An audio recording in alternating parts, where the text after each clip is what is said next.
The email arrived on a Thursday afternoon while I was reviewing grand jury indictments in my office at the U.S. Attorney's headquarters in downtown Boston. Sarah, your sister Melissa is co-chairing the Children's Hospital Gala on Saturday with Amanda Richardson, Congressman Richardson's wife. This is a critical networking event for Melissa's interior design business. Elite clients will be there. You are not to attend. Your presence would be embarrassing given your situation. Melissa has worked too hard to have you ruin this for her. Mother. My situation. That's what Mom called it when I'd left my job at Morrison & Price, one of Boston's most prestigious corporate law firms, 3 years ago. I'd been on the partner track. Corner office in sight. $320,000 annual salary. I'd walked away to become an assistant U.S. attorney, making $147,000 a year to prosecute federal crimes. You're throwing away your career, Mom had said. For what? To play hero. To do work that matters, I'd replied. She'd hung up on me. My younger sister Melissa had been thrilled. With me out of the successful spotlight, she could finally shine. She'd built a boutique interior design firm, catering to Boston's elite. She networked at charity galas, joined the right clubs, married the right man, Connor Walsh, a hedge fund manager. They lived in Beacon Hill. They vacationed in the Hamptons. They were exactly what our family wanted. I lived in a modest condo in Cambridge. I worked 70-hour weeks prosecuting organized crime, corruption, and financial fraud. I had a security detail because I'd received death threats from 3 different criminal organizations. But Mom called it throwing my life away. I deleted her email and returned to the RICO case on my desk. We were 3 weeks from trial against a Boston crime family. The evidence was solid. We'd secured cooperation from 2 mid-level associates. Convictions seemed likely. My phone buzzed with a text. Melissa, Mom told you about Saturday, right? Please don't come. Amanda Richardson is everything for my business. Her friends are my target clients. I can't have my prosecutor sister scaring everyone away. I typed back, congratulations on co-chairing. Hope it goes well. Melissa, that's not an answer. Promise me you won't show up. Sarah, I won't crash your event, Melissa. Melissa, good. Because honestly, Sarah, you made your choice. You chose criminals over family. Let those of us who made smart choices have this. I set the phone down, trying not to let it sting. My paralegal, Kevin, appeared in my doorway. The Richardson documents just came in. The Congressman's financial disclosures for the past 5 years. You wanted them for the Phillips corruption case. Leave them on my desk. Thanks. He paused. You okay? You look annoyed. Family stuff. The why aren't you making more money conversation. The stay away from my important event conversation. Kevin winced. Ouch. For what it's worth, boss, you're prosecuting people who've terrorized communities for decades. That's worth more than any corner office. After he left, I picked up my phone and scrolled through my contacts to Amanda Richardson. Amanda and I had been roommates at Harvard Law. We'd studied together, survived 1L together, supported each other through the brutal competition. After graduation, she'd clerked for a federal judge, then married James Richardson, now a U.S. Congressman representing Massachusetts's 5th District. We'd stayed close. Coffee every few months. Text checking in. She knew about my work. I knew about her advocacy for children's health care, her foundation work, her role as a congressional spouse. But my family didn't know we were friends.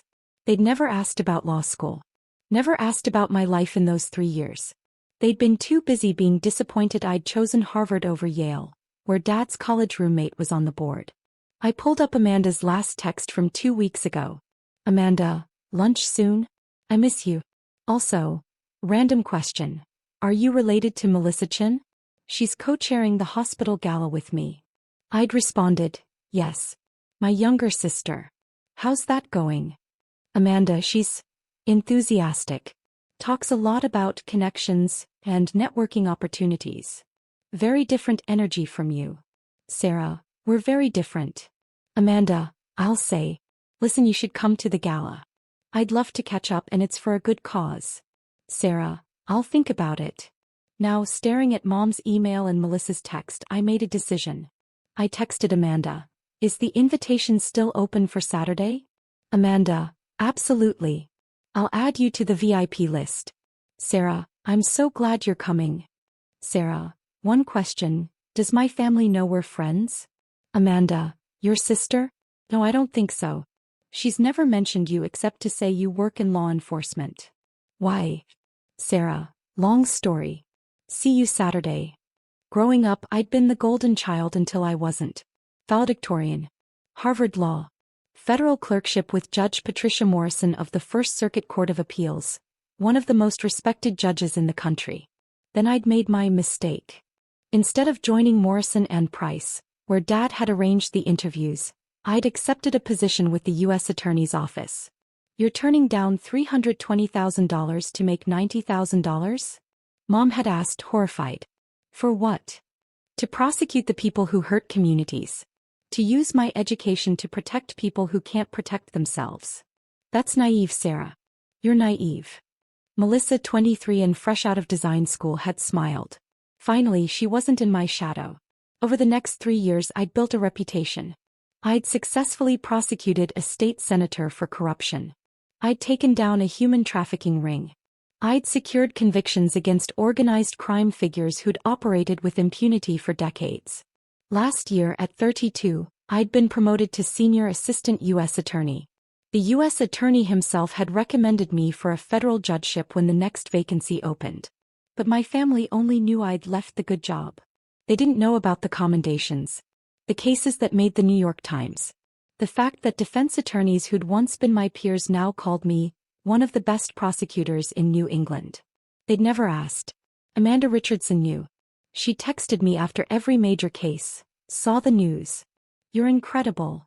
When I'd received a death threat serious enough to warrant FBI protection, she called immediately. Are you safe? What do you need? That's what real friends did. Friday evening my phone rang. Sarah, I'm so excited you're coming tomorrow. But I need to warn you. Your sister has been telling people she's the successful Chin sister, with the important career. I don't think she knows what you actually do. She knows I'm a prosecutor. She told someone you work in local law enforcement. Sarah, you're a federal prosecutor. You work for the U.S. Attorney's Office. Those are very different things.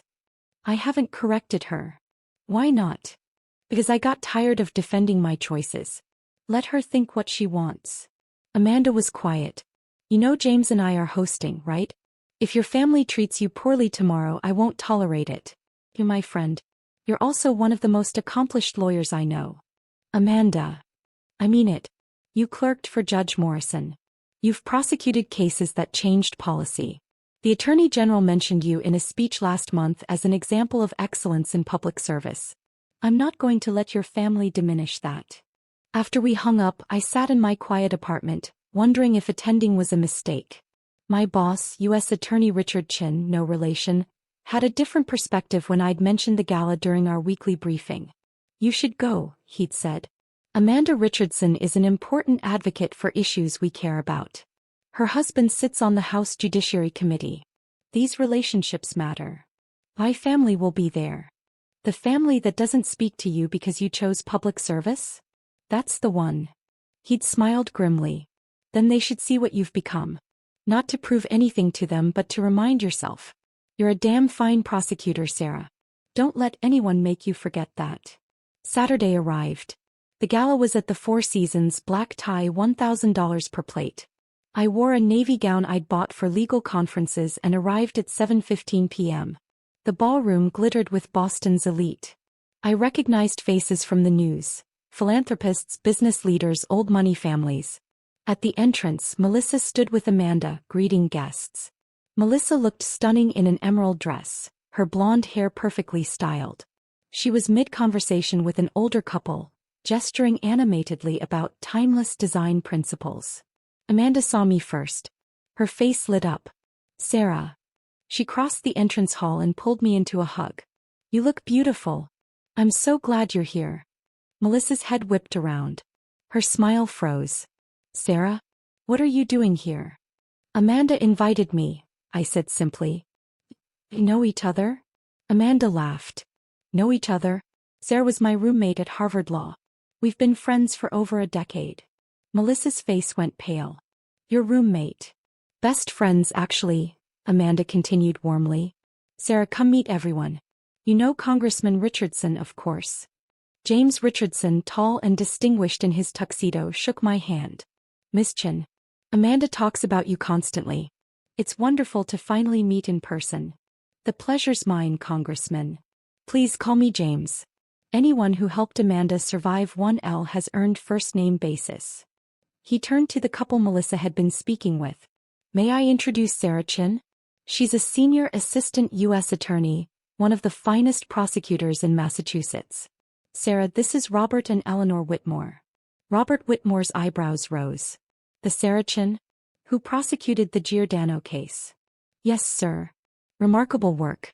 That conviction sent shockwaves through organized crime in New England. I followed the trial closely. Eleanor added, and the Senator Morrison corruption case. My husband and I have been supporting anti-corruption initiatives for years. Your work has been invaluable. Melissa stood frozen, her mouth slightly open. Amanda linked her arm through mine.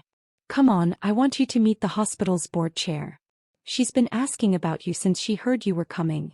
As we walked away, I glanced back. Melissa looked like she'd been slapped. The next hour was surreal. Amanda introduced me to donor after donor, and each one knew my work. The hospital board chair had followed the human trafficking case.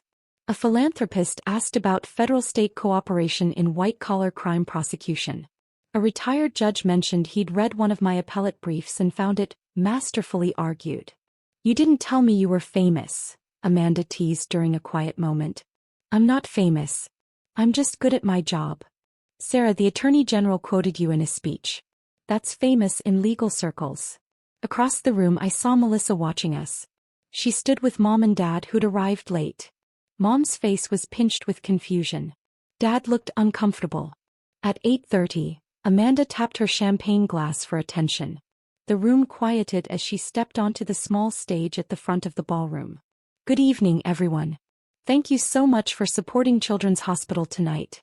I'm thrilled to be co-chairing this event with Melissa Chin. She gestured to my sister, who smiled weakly. And I'm especially grateful that so many community leaders and public servants could join us. She continued talking about the hospital's work, the funds raised, the impact on families. Then, I want to take a moment to recognize some special guests tonight. We have several people in this room who dedicate their lives to public service. They could make more money elsewhere, but they choose to serve. I have profound respect for that choice. Her eyes found mine. My dear friend Sarah Chin is here tonight. For those who don't know, Sarah is a senior assistant U.S. attorney who prosecutes some of the most complex federal crimes in our state. She's taken on organized crime, corruption, human trafficking, cases that require extraordinary courage and skill. Sarah, could you stand? My heart pounded. I stood slowly. The room applauded. It wasn't polite applause. It was genuine, sustained. Robert Whitmore stood, followed by others. Within seconds, half the room was on its feet. I saw Mom's face go white. Dad stared at me like he'd never seen me before. Melissa looked like she might cry. Amanda waited for the applause to die down. Sarah clerked for Judge Patricia Morrison, one of the most respected jurists in the country. She graduated from Harvard Law with honors. She's been recommended for a federal judgeship. And she's also my best friend from law school, the person who helped me survive the hardest 3 years of my education. She raised her glass. To public servants like Sarah, who remind us that success isn't measured in dollars but in impact. Thank you, Sarah, for everything you do. Another round of applause. I sat down, my face burning. Amanda stepped off the stage and immediately came to my table. Was that too much? I probably should have warned you. It's fine, I managed. Thank you. Your family looks shocked. They didn't know. How did they not know? Sarah, you're extraordinary at what you do. They never asked. Her expression shifted from confusion to anger. They never. Sarah, you've been prosecuting major federal crimes for 3 years and your family doesn't know. They knew I left the firm. They decided that meant I'd failed. I stopped trying to correct them. Amanda's jaw tightened. Excuse me for a moment. 10 minutes later, Mom approached my table. Her face was a careful mask of composure, but her hands trembled slightly. Sarah, may I speak with you? Of course. She sat down, smoothing her dress. I didn't realize you knew Amanda Richardson. We were roommates at Harvard. You never mentioned that. You never asked about law school. She flinched. And your work? Amanda said you're a federal prosecutor. Senior Assistant U.S. Attorney, yes. I've been with the office for 3 years. But you left Morrison and Price. You gave up a partnership. To prosecute federal crimes. Organized crime, public corruption, human trafficking, financial fraud. I work for the U.S. Attorney's Office. Mom's mouth opened and closed. We thought. You said you were working in prosecution. We thought you meant local courts. District attorney, something like that. I'm a federal prosecutor. I work for the United States government. My cases are in federal court. The people standing and applauding. Many of them have followed my work.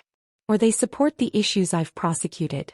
Anti-corruption, anti-trafficking, that kind of thing.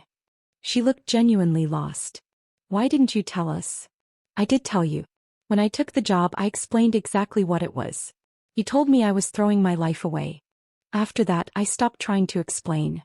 But a federal judgeship? Amanda said you've been recommended.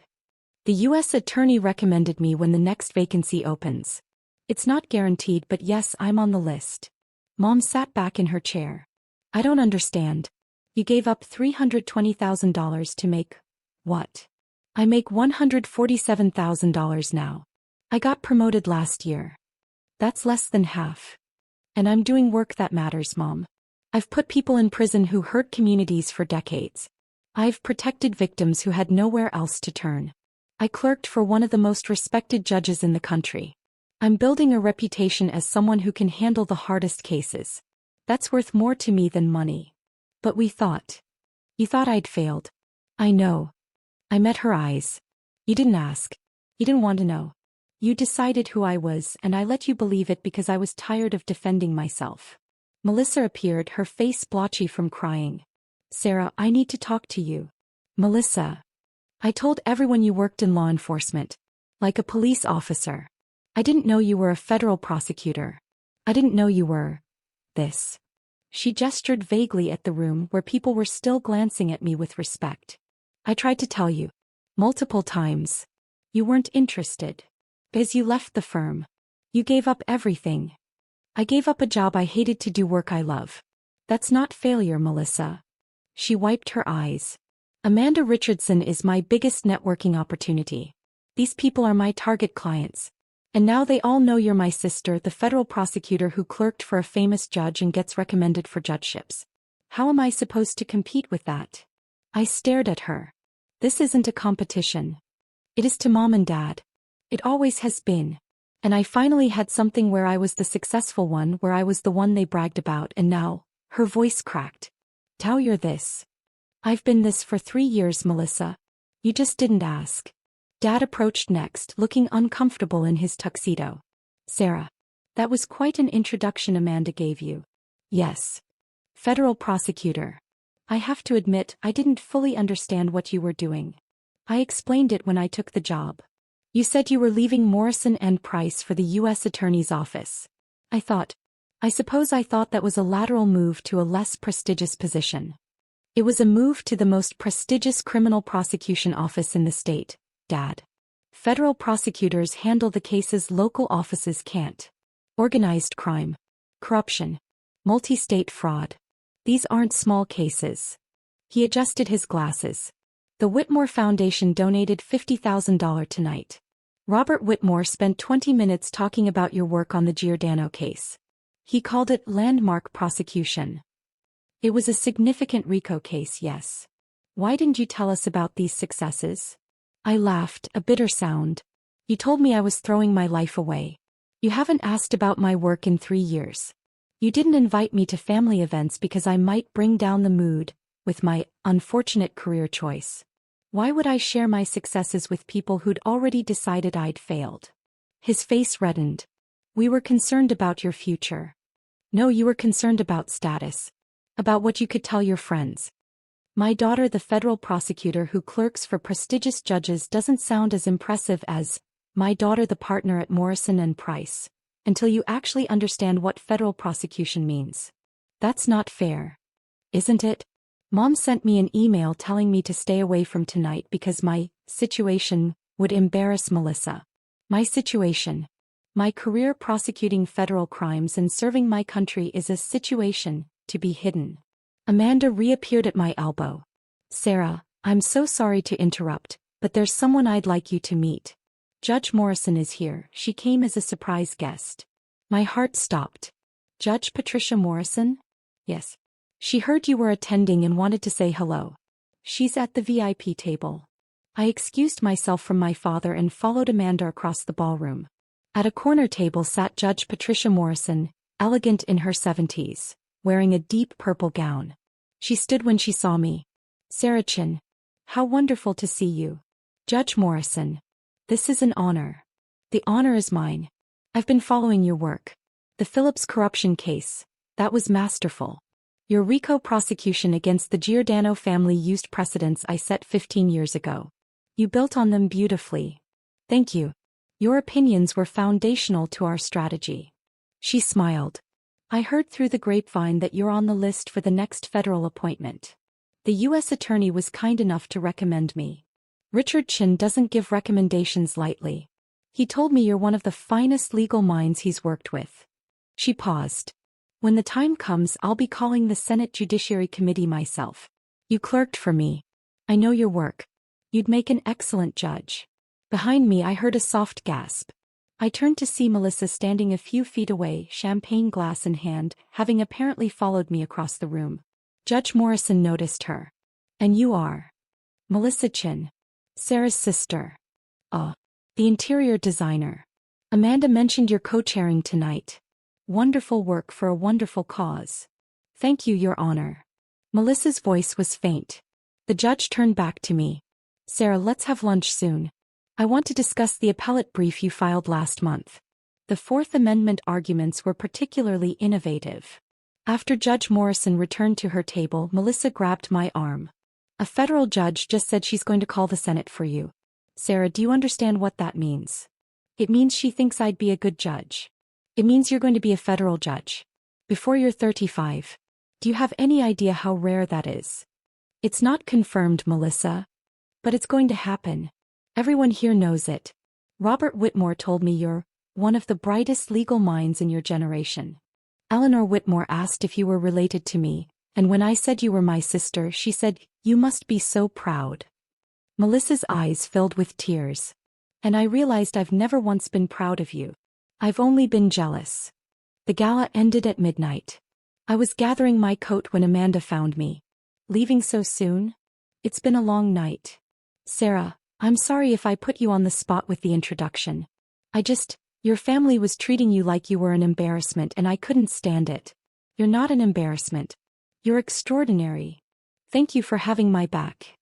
Always. He hugged me. Coffee next week? I want to hear about this Phillips case. James is fascinated. He's considering legislation based on the corruption patterns you exposed. I'd love that. As I turned to leave, Mom appeared one more time. Sarah, may I drive you home? I'd like to talk. I have my car. Please. We drove through Boston in silence for 10 minutes before she spoke. I owe you an apology. A significant one. Mom. No, let me finish. Your father and I have spent 3 years treating you like you'd made a mistake. Like you'd thrown away your potential. Tonight I watched federal judges, congressmen, philanthropists, and some of the most powerful people in Boston treat you with genuine respect. Not because of money or status, but because of your work. Because you're good at what you do. Because what you do matters. I didn't respond. Judge Morrison clerked for Supreme Court Justice William Brennan. Do you know that? She's one of the most respected appellate judges in the country. And she thinks you should be a federal judge. She's being kind. She's not kind, Sarah. I looked her up while you were talking to the Whitmores. Judge Morrison is known for being brilliant and exacting. If she says you should be a judge, she means it. We stopped at a red light. Mom's hands gripped the steering wheel. I've been so focused on traditional markers of success. Corner offices. Salaries. Partnership tracks. I didn't see what you were building. You've accomplished more by 32 than most lawyers do in entire careers. And I've been treating you like a disappointment. You have, I agreed quietly. I'm sorry. Truly, deeply sorry. I appreciate that, Mom. But an apology doesn't erase 3 years of being told I'm an embarrassment. Of being excluded from family events. Of being told I threw my life away. I know. And I don't expect you to forgive me immediately. But I want to do better. I want to understand what you do. I want to be proud of you the way I should have been all along. He pulled up to my building. Before I got out, she said, Judge Morrison mentioned an appellate brief you filed. Would you be willing to explain it to me sometime? I'd like to understand your work. I looked at her. Really looked at her. She seemed smaller somehow. Older. Maybe, I said. But Mom, if you're going to be part of my life, you need to accept that I chose this career because it's what I want. Not because I failed at something else. Not because I'm settling.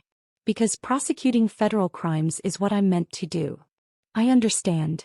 Do you? Because until tonight you thought I was an embarrassment. Tomorrow when the glow of the gala wears off, will you still think I made the right choice? Or will you go back to wishing I'd taken the corporate job? She was quiet for a long moment. Tonight, I watched my daughter receive a standing ovation from some of the most influential people in Boston. I watched a federal judge, the judge you clerked for, say she's going to recommend you for an appointment. I watched the congressman's wife call you her best friend and introduce you as one of the finest prosecutors in the state. And I realized I've been measuring success with the wrong ruler. That sounds nice, Mom. But words are easy. 3 years of actions say otherwise. Then let me show you through actions. Starting tomorrow. Starting now. I got out of the car emotionally exhausted. Good night, Mom. Sarah? One more thing. Melissa is devastated. Not because you outshone her, though you did, but because she realized she's never really known you. None of us have. We've been so busy judging your choices that we never asked who you actually are. No, I agreed. You didn't. Sunday morning I woke to 15 missed calls and 43 text messages. Melissa, I'm sorry. I'm so sorry. Can we talk? Dad, very proud of what you've accomplished. I should have said that years ago. Mom, coffee this week? I want to hear about your work. Really hear about it. Aunt Carol, your mother told me you're a federal prosecutor. Why didn't anyone tell me? Amanda, people are still talking about you. Robert Whitmore's foundation wants to discuss supporting federal prosecution initiatives. Call me. And one from Judge Morrison's clerk. Judge Morrison would like to schedule lunch. Please contact Chambers to arrange. I ignored most of them and went for a run along the Charles River. When I returned, Kevin had texted. Kevin, boss, you're trending on legal Twitter. Someone posted about Judge Morrison's comments last night. Hashtag federal prosecutor goals is blowing up. I groaned. The last thing I needed was social media attention. But when I checked, it wasn't what I expected. The tweets were from other prosecutors, law students, public defenders, people in the legal community celebrating public service.